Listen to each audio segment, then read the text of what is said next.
some real shit is going on.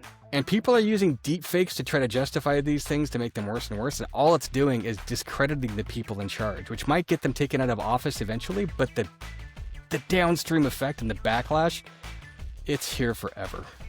It's not going away. This is Robots, the podcast that tries to help you use technology to be a better human. And there's a lot of people not being very good humans right now. Some of them in the White House. But we're going to talk about the use of deep fakes, particularly in what's going on with the situation in Minneapolis.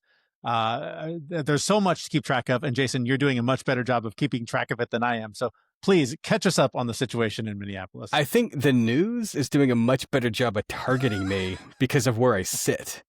So that could be it. You fortunately don't have to listen to the consistent news feeds coming in towards you about how terrible things are and how the world is on fire, because advertisers apparently aren't trying to get Canadians to buy as many American products via a panic cycle. But, marketing, whatever. So we're living in a weird time. And especially I hadn't noticed. Right, exactly. Like it's not like chaos isn't exploding around us all the time. January is the longest decade of my life. Exactly. Well, so the thing going on in Minneapolis, if you break it down, the ICE is inside of Minneapolis, consistently going in there trying to do bad, nefarious things. And the bad, nefarious things they're trying to do are they're trying to find anybody of a certain skin color or with an accent and deport them, because the administration has put forward this notion that these are the things that have to occur. And I don't think there are a lot of people that are against getting violent criminals off the street.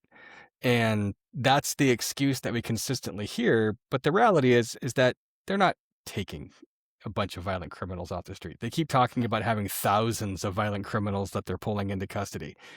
And it turns out it's just bullshit. They do show lists that show, 10, 15, 20 violent people in this scenario. But statistics show that immigrants are less likely to commit crimes and less likely to commit violent crimes because they don't want to get caught up in a legal system and be deported. They tend to be more compliant. They tend to actually pay their taxes.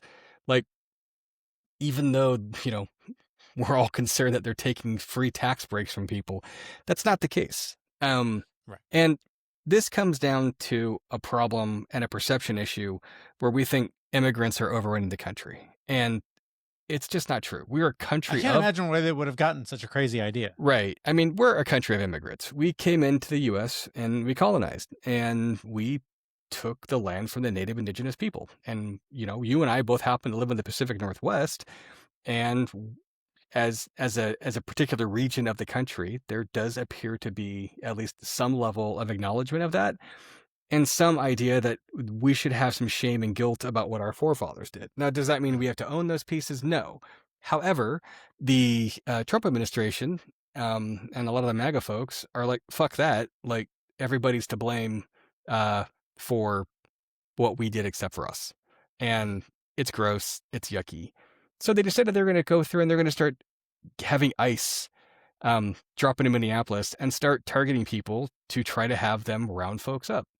And I think if you look at it, the reason why they've chosen Minneapolis is because it's in Minnesota. It's a blue state, or at least the city was a blue city.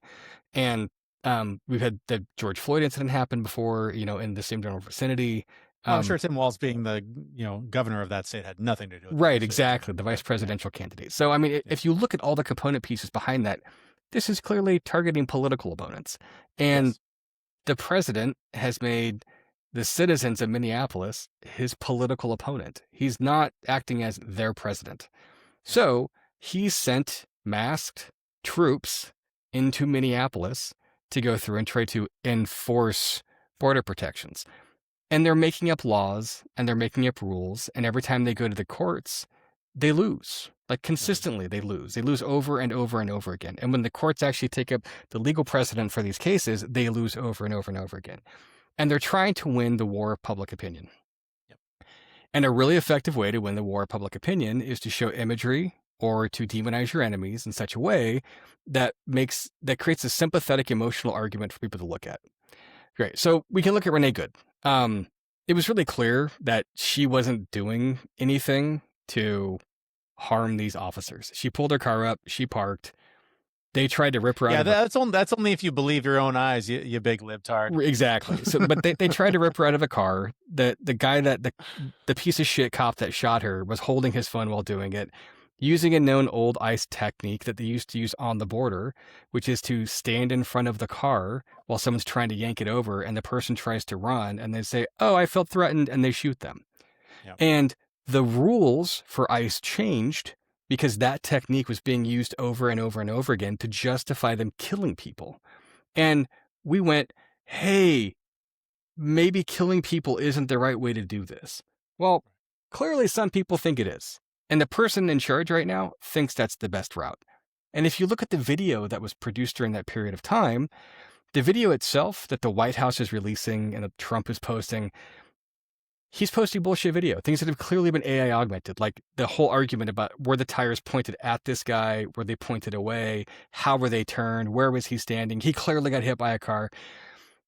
It's bullshit. If you watch the raw video and you watch it go through, you can see he's not in the way. He didn't get hit by the car. He shot her not once, he shot her 3 times. And then when she drove away, there's his fucking video camera showing him walking towards her car, calling her a fucking bitch. Mm-hmm. And then they sit there and deny her medical attention by doctors that are right there. So they start creating videos and modifying them to justify their bullshit, bias, lies. And you get one side of the argument looking at the raw video going, the raw video says this, and then the other side comes and says, that's not the raw video, this is the real video. No, dude, like, it's nonsense. It's bullshit. You are trying to sell us a narrative that doesn't exist. And they're trying to sell us a narrative that doesn't exist because they're trying to create an emotional attachment to keep doing what they're doing. So then, last week, we had the murder of a male nurse who was on site filming people, First Amendment right, he's allowed to do that, who also had a concealed carry permit, who was allowed to carry his gun with him, and was not... Because of that pesky Second Amendment thing that everybody's so excited about. Exactly. Not brandishing it, not doing much of anything. He's there recording people. An ICE agent pushes a woman to the ground. He turns around while holding the camera going, "Are you okay?" The ICE agent gets up in his face and starts pushing him. And eventually takes him to the ground. And they find a gun on him. And 9 other people hold him down. They disarm him.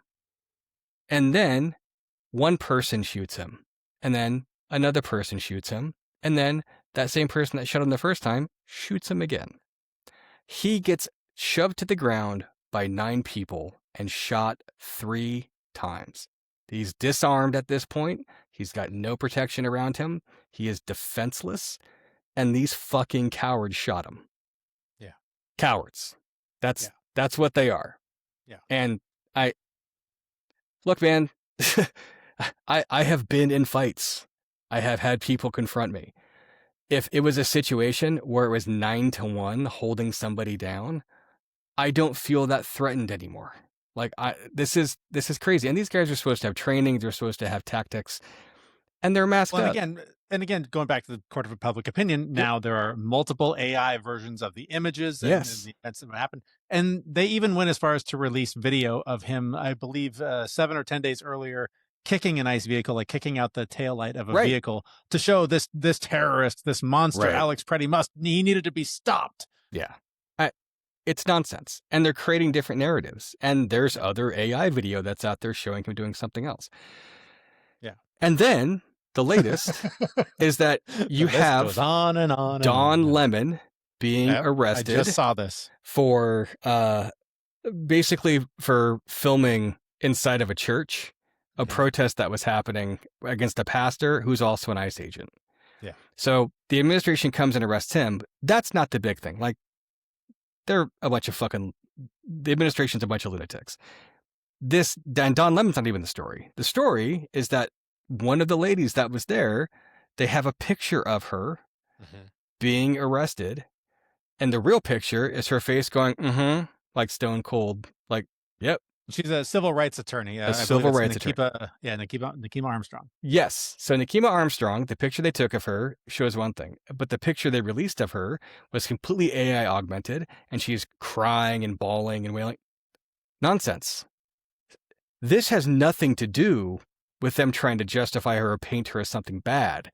This has everything with them trying to justify and paint her, or not justify, trying to paint her as someone who's weak because these Yeah. people came in and did this.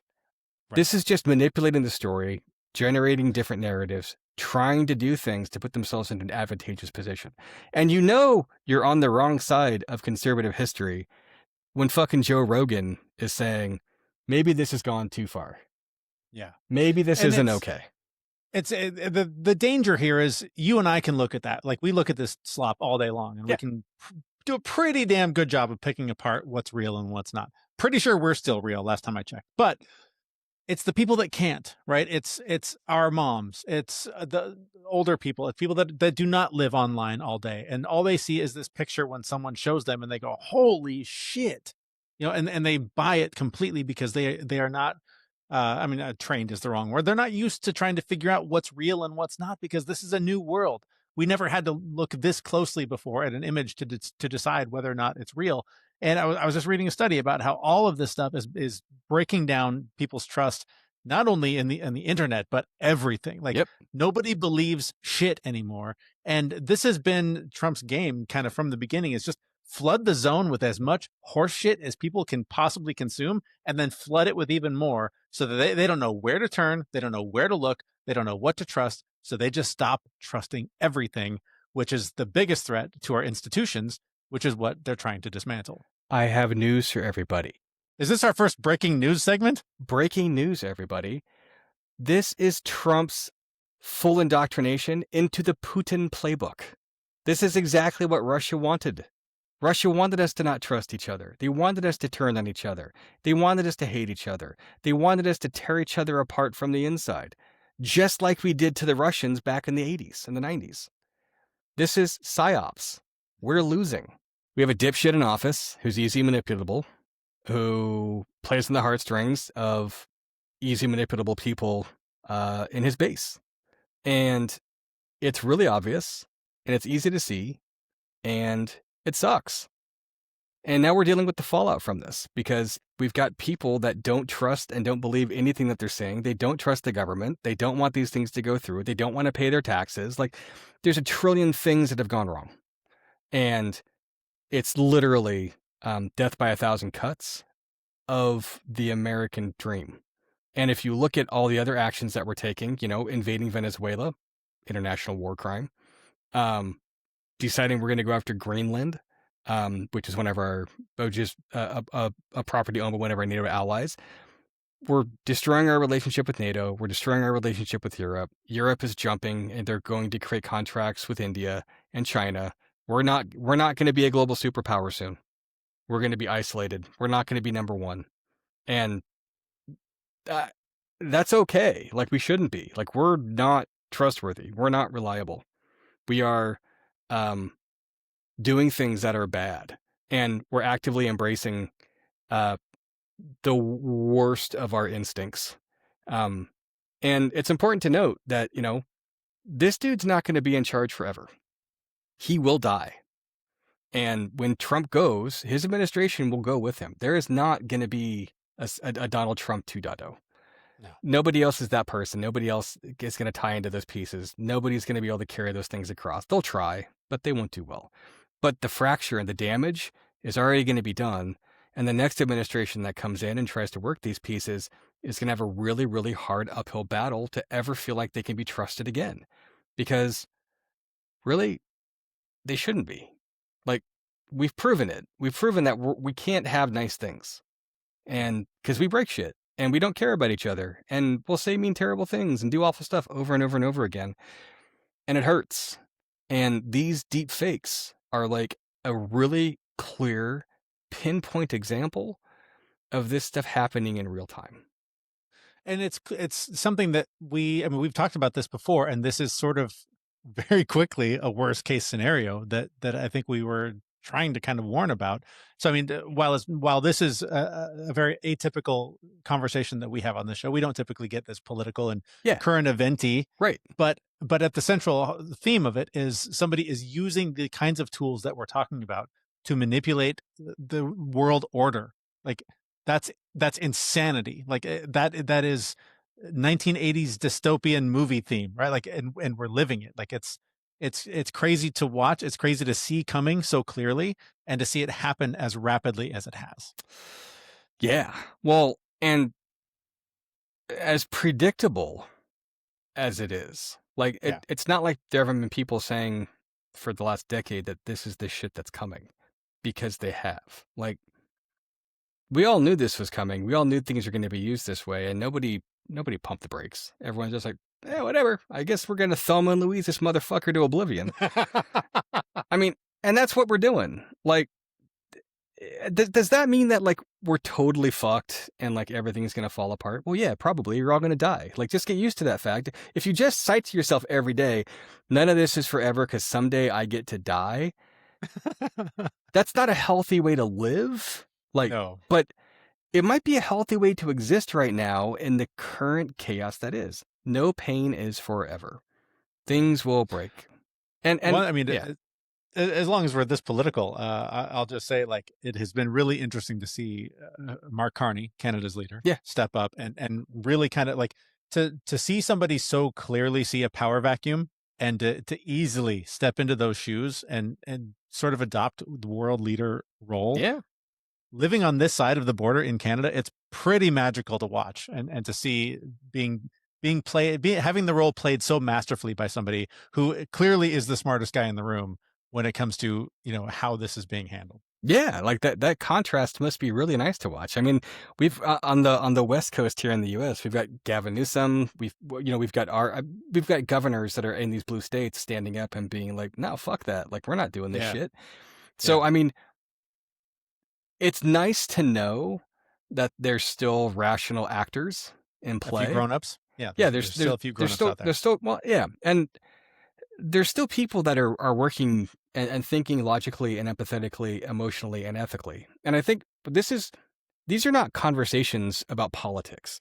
These are conversations around ethics. These are conversations around human rights and dignity. If these conversations are political for you, then you've chosen the wrong politics. Because holding somebody down who is disarmed by 9 people and shooting them has nothing to do with politics. Yeah. This has to do with ethics, power, rules of engagement, use of force, like basic morality. Right. and I'm on Facebook watching people that I know post things, and then their friends get on there and they post stuff, and some of the stuff people are posting, it's just like full on, no, they were justified to do this. That person shouldn't have been there, Well, why'd you get raped? You shouldn't have been wearing that dress. Like, it's all fucking victim blaming over and over and over again. And Renee Goode being shot in the face and being told she can't be rendered care. If you think that's because of politics, you're an idiot. And I guess if you want to break everything down to politics, fine. Everything's fucking politics, and you're going to choose sides and you're going to stick with your side forever. But that's not the reality. Because if the shoe were on the other foot, this would be an ethical issue. It would be the immoral people saying these things are happening. And there does seem to be one side that gets to keep doing terrible shit and gets to feel justified in the way that they're doing it. And the other side's just supposed to put up with it. And this is not a politics issue. This is a right and wrong issue. And these motherfuckers are wrong. They made a bad choice. They chose to back the wrong person. And they're not backing away from it because it would create an issue for them cognitively where they'd have to actually admit that they were wrong to do this thing, that they see things fucking stuff up all around them. But there is hope because Trump's approval ratings right now are at an all-time low. 35%. That's ridiculous. It's insane. Dude, that's worse than Nixon. Yeah. And if you look at the statistics behind it, he has like 85% approval still from the Republican Party. Like 10%, maybe 0 for the Democratic side. And it's the people in the middle that have now shifted back over. Like, yeah, fuck that guy. They thought they were going to come in. He was going to come in and solve the economy issue. He was going to make things cheaper. Prices are up. Things are more expensive. We're killing people in the street for protesting and videotaping. We're creating international conflicts, invading sovereign nations, destroying our relationship with NATO, enabling other strongmen. Like, this isn't politics. This is basic human decency. Yeah. And one side doesn't have it. And it's on display. And the rest of the world sees it. And the rest of the world is turning their back on us. We are not the good guys in the planet anymore. We're not. I mean, when the members of the Catholic Church, when the members of the clergy, the Catholic Church and the Protestants come out and say, tell their parishioners and tell their staff that they need to prepare themselves for martyrdom, because what's happening right now is wrong. You have the people that are supposed to be your megaphone to your sky monster telling you that what's happening is so fucking wrong. You should be prepared to die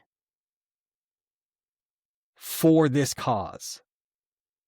To fight against the government, to fight against what they're doing, you should be prepared to stand up and die.